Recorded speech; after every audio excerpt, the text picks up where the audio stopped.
Quase todos os cangaceiros de Lampião entraram no bando por motivo de vingança, ou também por ter cometido algum crime. Perseguido pela polícia, procurava o rei do cangaço e integrava no bando. Foi este o caso de Ângelo Roque da Costa, o cangaceiro labareda.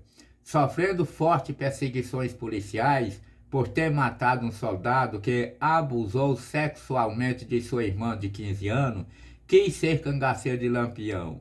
Pois é, vamos então à sua história. Ângelo Roque da Costa nasceu no ano de 1910 em Jatobá, hoje Tacaratu, em Pernambuco. Ângelo Roque da Costa era filho de João Roque da Costa, família humilde, mas trabalhadora, honesta e respeitada por todos naquela região. Ângelo Roque, casado com Dona Rosana e pai de um filho chamado José Roque, vivia feliz morando numa casa emendada com a casa de seu pai, João Roque da Costa. De repente, sua vida virou ao avesso quando sua irmã, Sabina, de 15 anos de idade, foi seduzida por um soldado casado de nome Horácio Caboclo, conhecido popularmente como Couro Seco. Sujeito sem vergonha, vagabundo, desonesto, costumado a papar as garotinhas da região. Já havia desonrado umas 4 ou 5. Ângelo Roque, ao tomar conhecimento do caso da irmã, foi na cidade, pediu providência ao juiz de direito, mas Ângelo Roque ficou surpreso ao ouvir do juiz as seguintes frases: "Rapaz, faça com a irmã do soldado o mesmo que ela fez com a sua."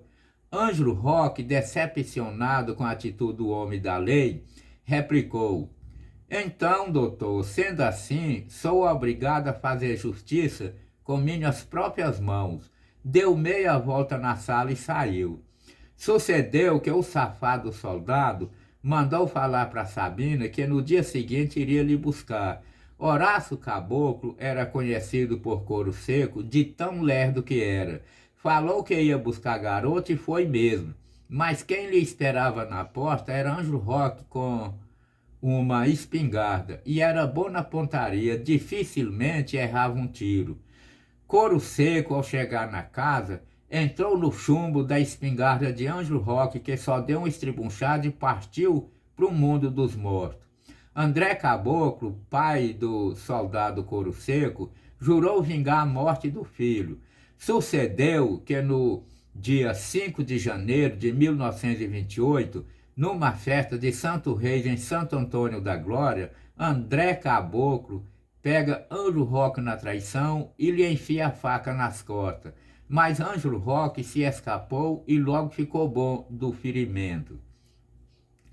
André Caboclo, quase cagando na calça de medo, se escondeu nas terras de uma mulher muito rica, de nome Rita Campo. Ângelo Roque, porém, bolou uma estratégia para pegar o inimigo e deu certo. Ele andou comentando pelaquela região que iria embora para São Paulo. Dias depois, arrumou a mala, despediu da sua mulher e do filho e se mandou. Porém, não foi para São Paulo, foi nada. Certamente foi esconder em algum lugar. André Caboclo, ao ficar sabendo que o inimigo havia ido embora, voltou para casa. Sucedeu que na noite do dia seguinte, Ângelo Roque pegou André Caboclo na mira da espingarda e meteu fogo. André Caboclo morreu na hora. Era dia 10 do mês de junho de 1928, quando a polícia foi prender Ângelo Roque. Chegaram, cercaram a casa e meteram bala. No tiroteio, morreu Dona Rosana, mulher de Ângelo Roque, e também um irmão dele de nome João de Deus. O filho José Roque conseguiu se escapar.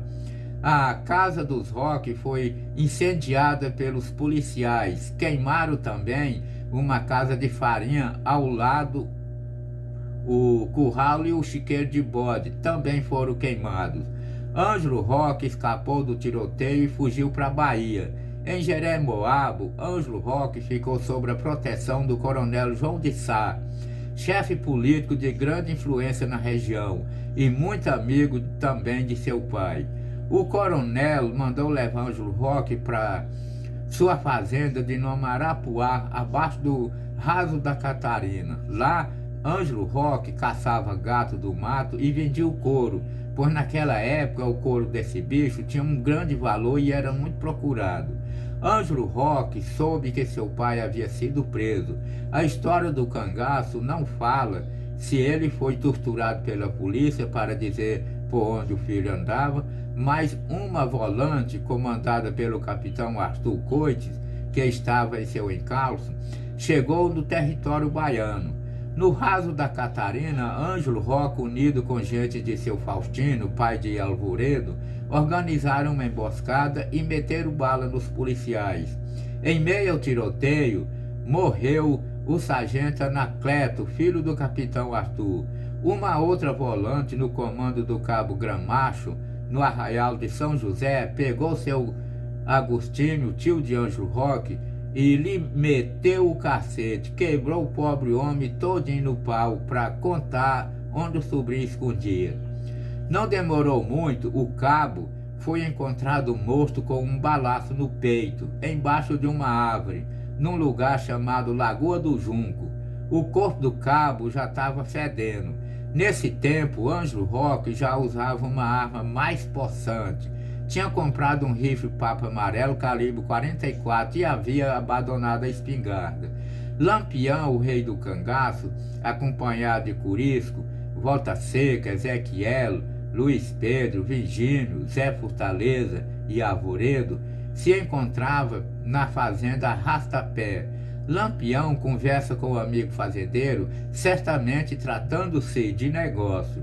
Quando seus vigias lhe trouxeram um rapaz armado com um fuzil de calibre 44, dizendo que era afilhado de Pedro Gomes de Sá e que pretendia ser cangaceiro porque estava sendo duramente perseguido pela polícia pernambucana. O fazendeiro confirmou que Ângelo Roque era de fato seu afilhado. Curisco disse para Lampião que conhecia Ângelo Roque e que ele daria um bravo cangaceiro. Arvoredo confirmou dizendo: eu também o conheço, o cabra é bom. O supremo-chefe ouviu com atenção tudo que Curisco e Arvoredo disseram a respeito ao rapaz novato. Depois, mirou o Ângelo Roque da cabeça aos pés e disse: é, cabra, para fazer o que Vosmecê fez, brigando praticamente sozinho, tem que ser mesmo muito macho. Seja bem-vindo. Ângelo Roque, agora cangaceiro de Lampião, com a alcunha de Labareda, não demorou muito, passou a ser chefe de subgrupo. Labareda se tornou um dos mais valentes cangaceiros do Rei do Cangaço.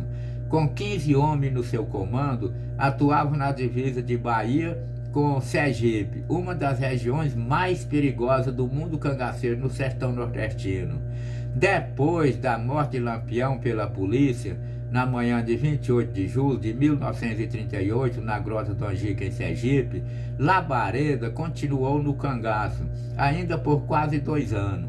Em uma ocasião, Labareda passava por situações muito difíceis, quase sem roupa e munições.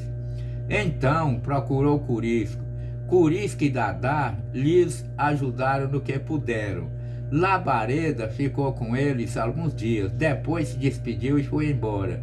No início do mês de abril de 1940, o cangaceiro Labareda se entrega para a justiça em Paripiranga, na Bahia, mas depois foi anistiado pelo presidente Getúlio Vargas e se reintegrou na sociedade como cidadão de bem.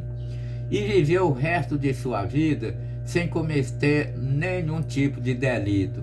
Ângelo Roque, o ex-cangaceiro Labareda, trabalhou como funcionário público e morreu já bem idoso no estado da Bahia.